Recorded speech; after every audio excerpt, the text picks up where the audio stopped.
Merci beaucoup et merci pour l'invitation de donner une présentation sur notre faculté. Aujourd'hui, le sujet, c'est qu'est-ce que c'est le droit canonique? Il arrive souvent que l'on se demande ce qu'est le droit canonique et quelle est sa valeur. L'ignorance ou un jugement erroné a parfois laissé la science du droit canonique dans l'ombre, bien qu'elle fasse partie du programme des études théologiques du premier cycle, ou qu'elle puisse être étudiée séparément dans le cadre du programme de la licence ou du doctorat que nous offrons à notre faculté ici à Saint-Paul. La présentation d'aujourd'hui a pour but de donner un aperçu des aspects historiques et actuels de la science du droit canonique.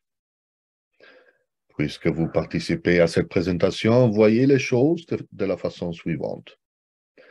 Vous pouvez devenir étudiant dans une université catholique, plus précisément dans une faculté ecclésiastique.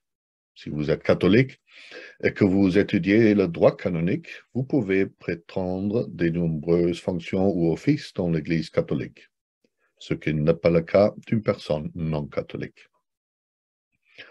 Il existe une constitution apostolique pour les universités catholiques, Sapientia Christiana, et une autre, Veritatis Gaudium, pour les facultés ecclésiastiques, qui décrit en détail les professeurs, les étudiants, le programme des études, etc.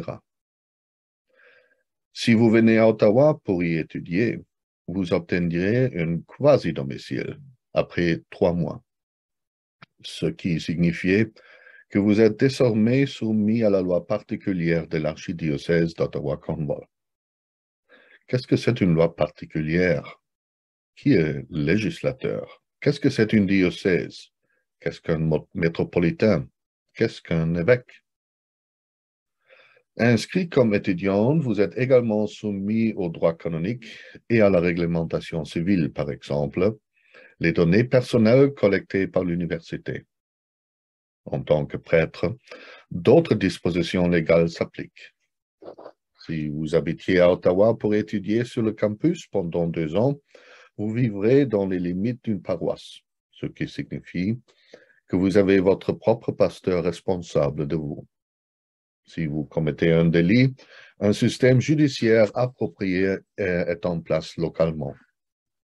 Si vous êtes un prêtre ou un laïc et que vous utilisez l'Internet pour publier du matériel concernant la morale et la foi, vous devez obtenir l'approbation de l'autorité compétente, c'est-à-dire qu'un prêtre ne peut pas simplement mettre son homélie en ligne.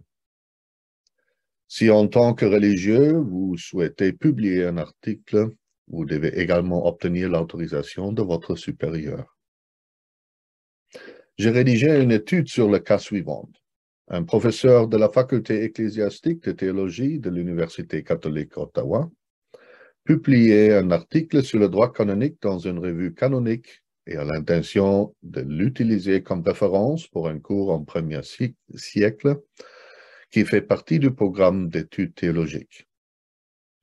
Bien qu'il semble clair et peu compliqué, presque tous ces aspects nécessitaient une discussion et une explication canonique. Voyez-vous, le droit canonique fait partie de la vie ecclésiale. Dès le début, lorsque les hommes ont décidé de vivre ensemble, ils ont créé des normes et des règlements. Des normes de base ont été établies pour diriger la vie de chacun. Ces règles ont été établies par les autorités compétentes, soit individuellement, soit avec le consentement ou le conseil d'autres personnes, pour protéger la liberté de l'individu et pour garantir la paix et la spécificité de la communauté des personnes. Les sociétés en développement ont établi leurs normes et leurs lois, que tout le monde devait suivre, et le même principe a été appliqué dans le contexte de l'Église. Néanmoins, le droit canonique doit être distingué des autres concepts juridiques. Le droit canonique doit se distinguer du droit humain et séculier par son esprit de charité, de tempérance, d'humanité et de modération. En effet, la justice et l'équité doivent être protégées par le Code. Si nous remontons dans le temps, même dans les premiers siècles de l'Église, il est devenu évident que les règles ou normes seraient nécessaires pour donner un certain sentiment d'appartenance au groupe qui cherchait à suivre les enseignements de Jésus-Christ. Bon, comment définir le droit canonique? Peut-être comme un ensemble de normes créées par la raison, éclairées par la foi, visant à mettre de l'ordre dans sa vie de la communauté ecclésiale, articulée et promulguée par ceux à qui est confiée la charge de la communauté, et dont le but est de servir le bien commun. Le droit canonique impose donc des obligations, c'est-à-dire qu'il établit des liens juridiques dont découlent des droits et des devoirs. Pourquoi le droit de l'Église est-il appelé droit canonique? Des conciles ecclésiastiques ont été organisés dès le IVe siècle. Leur but était la coopération de la hiérarchie ecclésiastique à la préservation de la tradition et à l'évolution doctrinale et disciplinaire. Ces conciles étaient des assemblées des évêques ou d'autres personnes réunies pour délibérer et légiférer sur des questions ecclésiastiques. Les décisions et les dispositions sont considérées dans ce que l'on appelle les canons. Les premiers conciles faisant déjà référence aux canons. La plupart des auteurs ne font pas référence aux véritables origines du terme canon, mais se réfèrent au premier concile du IVe siècle qui faisait déjà référence aux anciennes lois canoniques. Par conséquent, les canons peuvent être considérés comme une réponse aux besoins des normes régionales dans des diverses circonstances et avaient souvent un contenu répétitif par rapport aux canons d'autres conseils concernés par les mêmes problèmes et étaient parfois inspirés par la connaissance d'un texte similaire adapté ailleurs.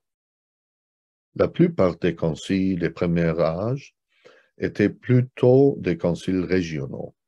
Le premier concile composé uniquement d'évêques, qui a promulgué une législation canonique pour l'Église, a été le concile d'Elvira, au début du IVe siècle.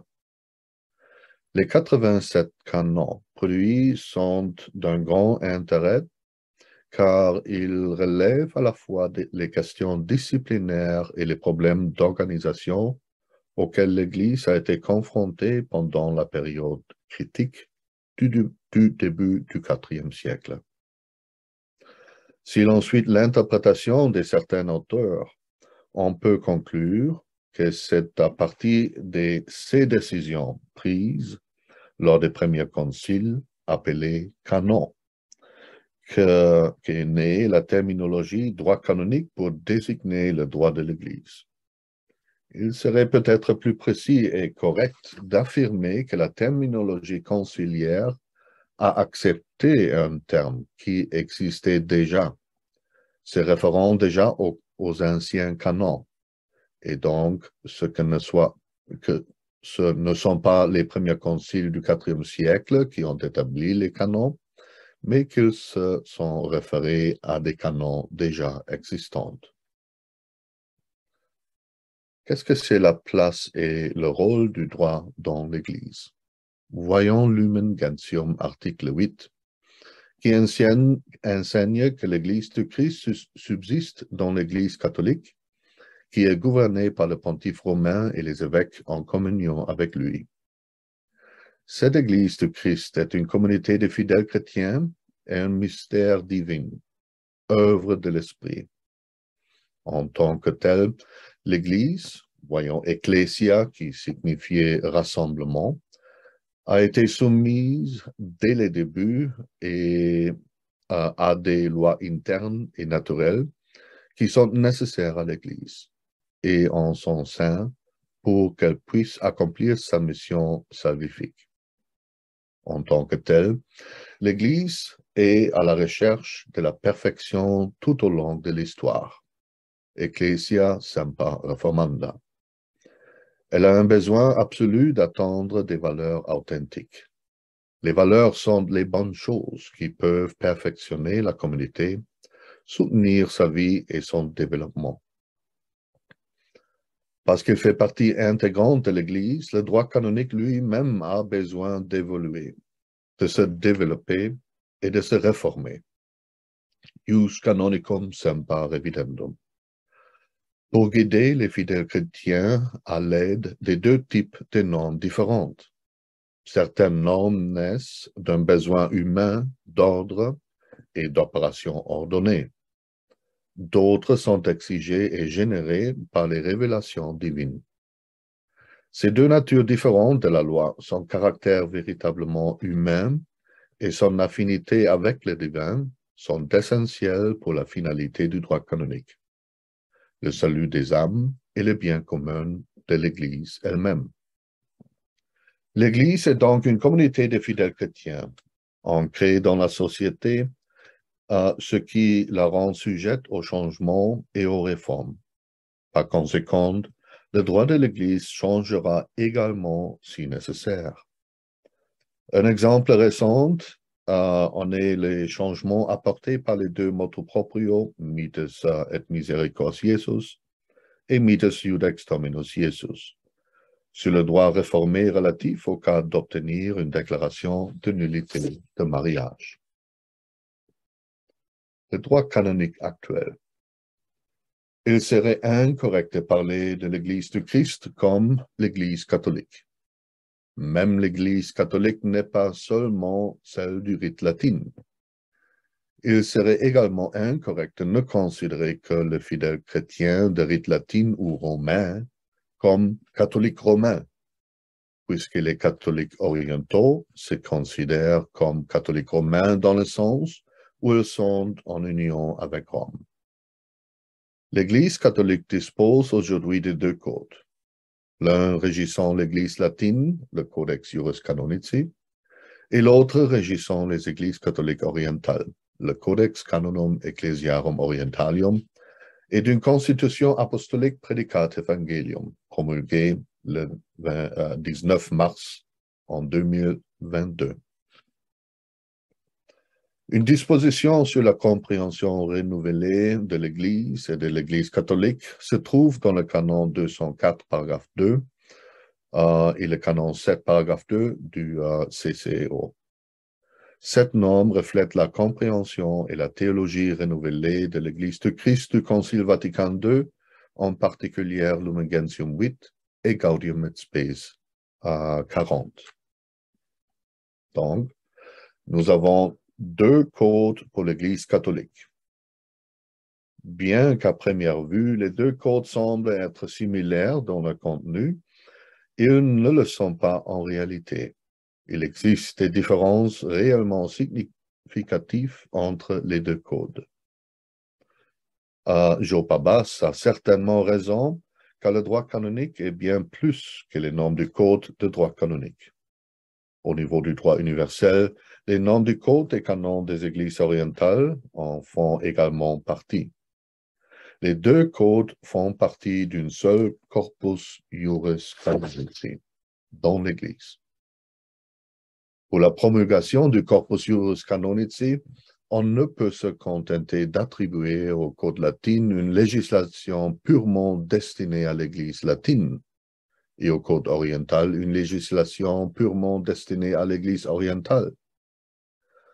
Les deux codes font partie de la loi universelle dans l'Église. Il faut donc résister à la tendance de qualifier l'un ou l'autre des codes comme étant leur code ou notre code.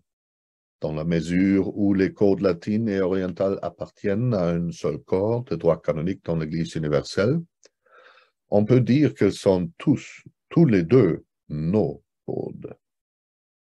Bien que les canonistes doivent apprendre le corpus juris canonici, les deux codes eux-mêmes doivent être précis et clairs pour leur application pratique au quotidien. Par exemple, le code de droit canonique n'est pas seulement un manuel juridique pour les canonistes, mais un outil utile pour tous les fidèles chrétiens, clercs et laïcs. L'esprit de Communio de Vatican II inclut la participation active des laïcs au travail de l'Église. Et le code codifié de l'Église sert d'outil pratique à toutes les personnes chargées de la pastorale des fidèles. En dehors de ça, il y a d'autres normes que le droit universel ou commun. Les normes contenues dans le Code de droit canonique sont considérées comme relevantes du droit universel et celles contenues dans le Code des canons pour l'Église orientale sont considérées comme relevantes des common law. Pour bien comprendre les lois du Code oriental, il faut se référer au canon 1493 et à la distinction entre droit particulier, droit commun et droit universel qui est propre au Code des canons des Églises orientales. Droit particulier, c'est-à-dire pour un diocèse. Droit commun, c'est-à-dire pour une Église patriarcale. Et droit universel, c'est-à-dire la Constitution apostolique Predicate Evangelium, par exemple. La loi universelle ou commune peut être générale lorsque le sujet de la loi concerne tous les fidèles chrétiens, comme les droits fondamentaux de tous les fidèles chrétiens décrits dans les canons 204 à 223 du Code de droit canonique et les canons 11 à 26 du Code des canons pour les Églises orientales. En outre, la loi universelle ou commune peut être une loi spéciale lorsqu'elle concerne des catégories de personnes, comme les lois communes à toutes les institutions de vie consacrées, les évêques diocésains pour leurs églises particulières, ainsi que les supérieurs majeurs des instituts cléricaux pontificaux avec leur chapitre pour leur institut. La liste suivante d'exemples des normes n'est pas une liste exclusive, mais a pour but de montrer les divers domaines des normes en dehors de la portée de la loi universelle ou commune que l'on trouve dans les codes. Premièrement, la loi particulière. Les lois particulières sont celles promulguées par les conseils particuliers pour leur territoire, comme le conseil plénier, le conseil provincial, des conférences des évêques ou par l'évêque diocésain lui-même. Puisque la loi particulière partage le même but que la loi universelle, le salut des âmes et le bien commun, elle ne peut être contraire à la loi universelle. Le canon 1493 du Code des Églises orientaux offre une définition intéressante qui ne se trouve pas en tant que telle dans le Code de droit canonique. En outre, il semble que la loi particulière dans le Code des canons pour les Églises orientales dépasse l'entendu du pouvoir législatif par rapport au Code de droit canonique, car elle inclut également les coutumes et les statuts légitimes. Deuxièmement, la canonisation du droit civil. Il est intéressant de noter que toutes les questions qui concernent le bien-être du peuple de Dieu ne peuvent pas être réglementées uniquement par le droit canonique. Il y a des situations dans lesquelles le droit civil peut avoir les solutions les plus appropriées et les plus acceptables sur le plan canonique et moral, d'où la norme du canon 22. De même, il peut y avoir des situations dans lesquelles certains aspects d'un problème relevant soit de la compétence civile, soit de la compétence ecclésiastique. Ces chevauchements, mais le droit civil lui-même peut être en mesure d'offrir une solution plus appropriée. Ou, dans certaines matières, une solution canonique elle-même peut être la plus appropriée. Au vu de cette situation, le législateur souhaite canoniser certaines lois civiles qui doivent être observées dans le droit canonique avec les mêmes effets.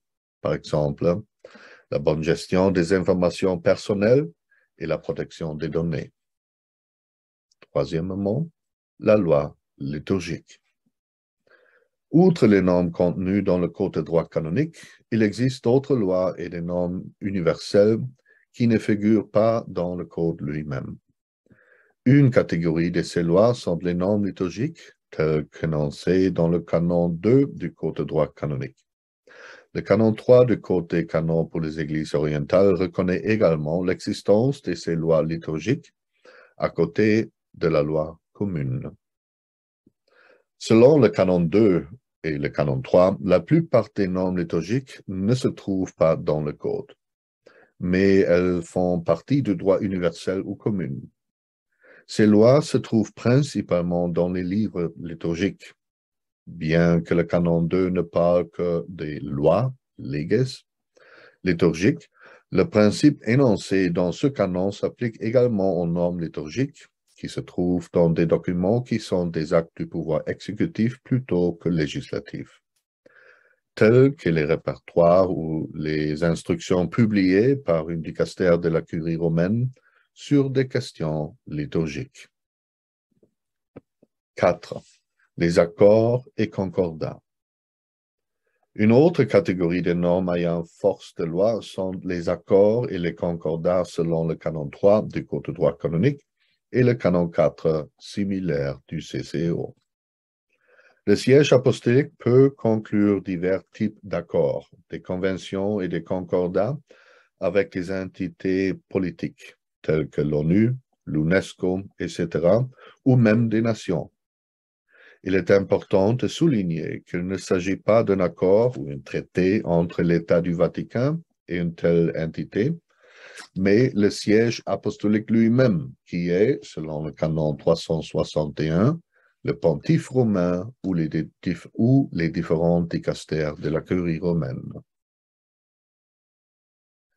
Une autre catégorie, les droits acquis et des privilèges spécifiques accordés par le siège apostolique avant la promulgation du droit canonique, même s'ils sont maintenant contraires aux dispositions du Code selon le canon 4, de même que le canon 5 du CCO. Comment peut-on acquérir des droits? Il existe de nombreuses façons d'acquérir un droit, notamment le droit civil, les actes administratifs, les sentences judiciaires, les contrats, la prescription, la promesse de mariage, l'élection à un office, les vœux et les serments. Outre les droits acquis, les privilèges conférés par le siège apostolique demeurent également, à moins qu'ils ne soient expressément révoqués. Les privilèges mentionnés au canon 4 sont des faveurs accordées par le siège apostolique. Par exemple, quelques ordres religieux ont le privilège séculier de modifier leur constitution sans avoir à obtenir l'approbation du Saint-Siège. Un dernier groupe, les coutumes. Cette catégorie de normes spéciales ayant force de loi est constituée par les coutumes. On distingue généralement des deux grandes catégories de coutumes. Celles qui étaient en vigueur avant la promulgation du Code de droit canonique et du Code des canons pour les églises orientales, et les coutumes qui ont obtenu force de loi après la promulgation du Code de droit canonique ou des codes des canons pour les églises orientales. D'une manière générale, une coutume de fête consiste en la fréquence des actes similaires d'une communauté. La coutume de droit est le droit, le ius, qui a émergé de cette fréquence par une communauté de fidèles chrétiens pour la communauté elle-même, avec le consentement du législateur. Elle peut être définie plus formellement comme une loi non écrite, introduite par un usage séculaire de la part du peuple avec le consentement de l'autorité compétente. Voyons maintenant soumis au droit canonique. Une dernière question demeure. Qui est soumis au droit canonique? D'une manière générale, tout être humain est soumis à la loi divine naturelle et positive. Néanmoins, en particulier, dans le contexte des lois purement ecclésiastiques, une triple distinction primaire semble nécessaire. Les non-baptisés, les baptisés et les catholiques. Les non-baptisés soumis au droit canonique.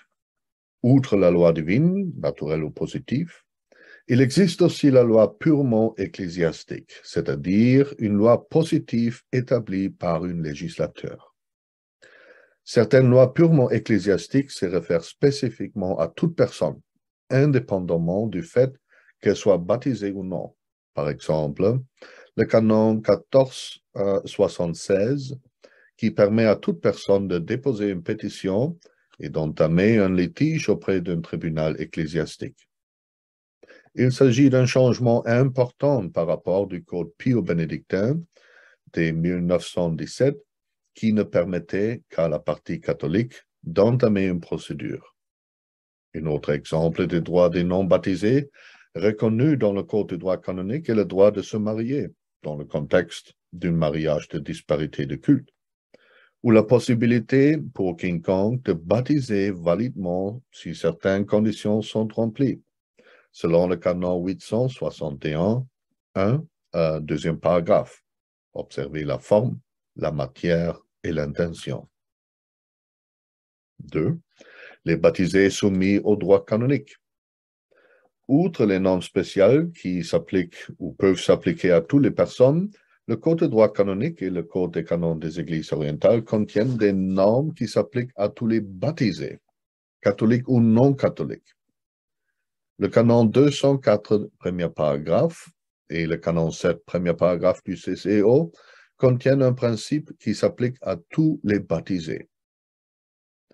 Comme cette norme ne fait pas de distinction selon laquelle une personne baptisée est automatiquement catholique ou spécifiquement catholique romain, le baptême a des effets à la fois sociaux et individuels, dans la mesure où les sacrements influencent non seulement la relation entre Dieu et un individu particulier, mais impliquent nécessairement une communauté de foi spécifique. Par l'ascription, un baptisé devient membre d'une communauté de foi spécifique. Néanmoins, toute personne validement baptisée participe aux trois fonctions de l'Église, enseigner, sanctifier et de gouverner, mais chacun selon ses propres conditions. Et troisième catégorie, les catholiques de rite latine soumis à des lois purement ecclésiastiques.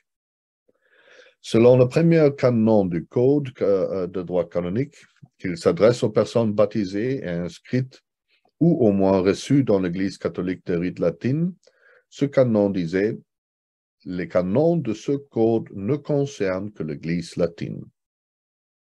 Ce canon très court contient beaucoup d'informations précieuses. Il s'agit d'un canon profondément théologique et canonique qui décrit la nature de l'Église catholique elle-même. Le canon 11 stipule que les lois purement ecclésiastiques ne sont pas prescrites par la loi divine, mais uniquement par l'autorité ecclésiastique. La source d'une loi purement ecclésiastique est la volonté de l'autorité ecclésiastique qui l'édicte et la promulgue. Sont soumis à ces lois positives ceux qui l'ont été édictés. Le Code de droit canonique contient un ensemble de normes fondamentales dans le livre 2, applicable spécifiquement à tous les fidèles chrétiens, ou aux laïcs et aux clercs, puisque selon le canon 207, premier paragraphe, par l'institution divine, il y a parmi les fidèles chrétiens dans l'Église des ministres sacrés qui, en droit, sont aussi appelés clercs. Les autres membres des fidèles chrétiens sont appelés laïcs. Notre canon 11 du CIC énonce trois conditions: un baptême valide, un usage suffisant de la raison et l'accomplissement de la 7e année d'âge. Pour être liés par les lois purement ecclésiastiques, ces conditions doivent être présentes dans une personne. Voyons maintenant la capacité juridique des personnes physiques. La capacité juridique des personnes physiques est déterminée par diverses situations qui dépendent des causes naturelles ou volontaires. Les codes reconnaissant en particulier les 5 facteurs suivants. L'âge. L'âge a une influence déterminante sur la capacité juridique ecclésiale des personnes.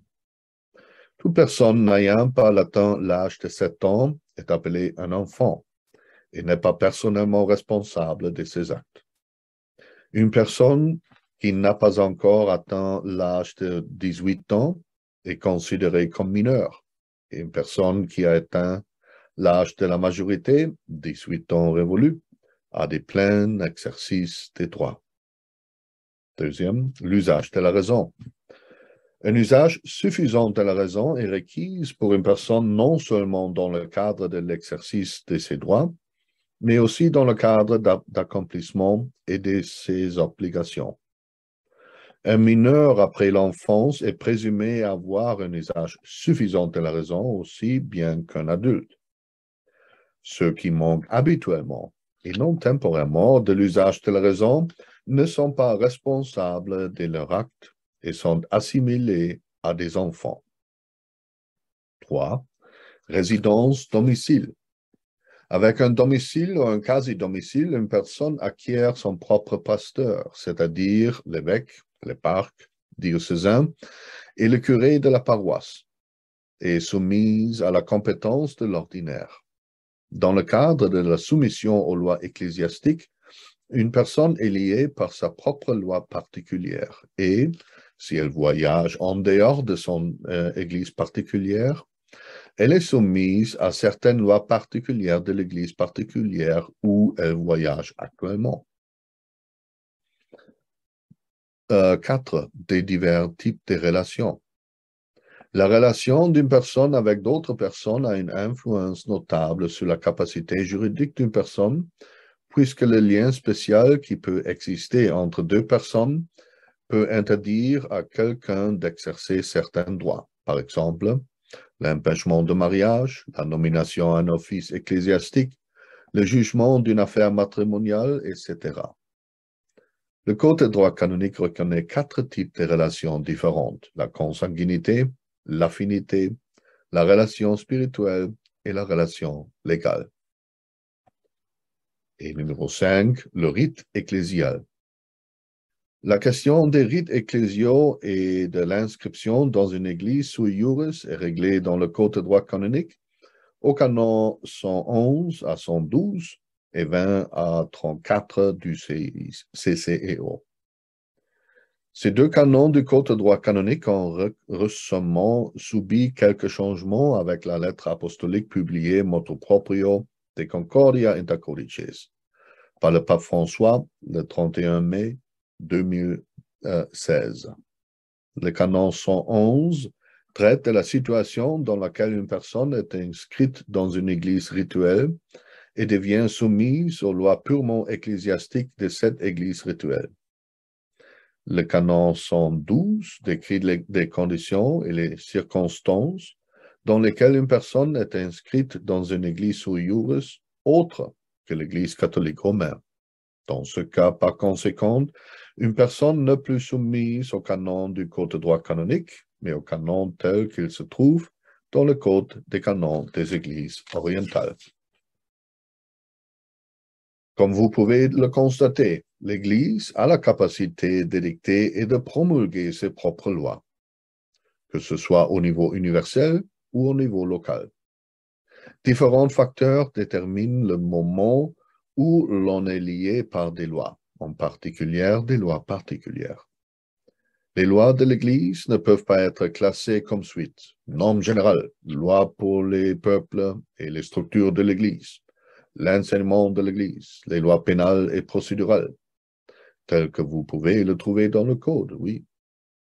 Mais il existe de nombreux autres types de normes dans l'Église qui ont force de loi. Pour savoir quelles sont les lois qui s'appliquent à vous, vous devez consulter non seulement les lois universelles, mais aussi les lois particulières. Lorsque vous étudiez le droit canonique, vous bénéficiez d'une vue d'ensemble approfondie des différents domaines du droit lui-même, enseignés par des experts en la matière. Moi, je suis expert en normes générales, en droit procédural, en jurisprudence et en l'utilisation des médias sociaux dans le contexte de l'Office d'enseignement de l'Église. Pour vous donner d'autres exemples, mes doctorants travaillant, par exemple, sur la révocation de membres de l'Institut religieux Iuris Pontificius, selon le CCO, ou la participation des fidèles laïcs au triamunera de l'Église au niveau paroissial, avec une référence particulière aux amendements au ministère institué des fidèles laïcs. Une troisième doctorante sur la transparence et responsabilité dans le cadre du droit procédural de l'Église, avec une attention particulière à l'intérêt public et au bien commun. Une quatrième étudiante doctorat sur la réglementation de l'Église en matière de protection des données. Et une autre sur le scandale public dans le contexte des diacres permanentes. Notre programme. Notre faculté offre de divers programmes, ayant de diplômes de certificat d'études supérieures sur certains sujets pertinents, tels que l'administration, les procédures des tribunaux ou la protection dans le contexte de l'abus des mineurs et des personnes vulnérables. Autre, la licence en droit canonique, pour laquelle vous devez avoir suivi des cours en théologie pour être admis, qui se compose de nombreux cours couvrant l'ensemble du code de droit canonique et du code des canons des églises orientales. Et le doctorat en droit canonique, pour lequel vous consacrez quelques années de votre temps à la rédaction d'une thèse sur une question canonique spécifique. Comme vous pouvez le constater, 2 centres sont rattachés à notre faculté. Le Centre pour les services canoniques et le Centre de protection des mineurs et des personnes vulnérables. Nous offrons également chaque été une formation juridique, un programme spécifique pour des religieux. Nous disposons d'un personnel dévoué, qu'il s'agisse du recrutement, de l'admission, du registraire pour l'ensemble de l'Université Saint-Paul ou du personnel de la faculté, y compris les professeurs. Pour la plupart d'entre vous, le directeur des études supérieures est la principale personne à contacter. Si vous naviguez sur notre site web, vous verrez également les professeurs à temps plein que nous avons actuellement ainsi que leur domaine d'expertise. Ceci étant dit, j'espère vous souhaiter la bienvenue dans l'un de nos programmes en droit canonique ici à l'Université Saint-Paul.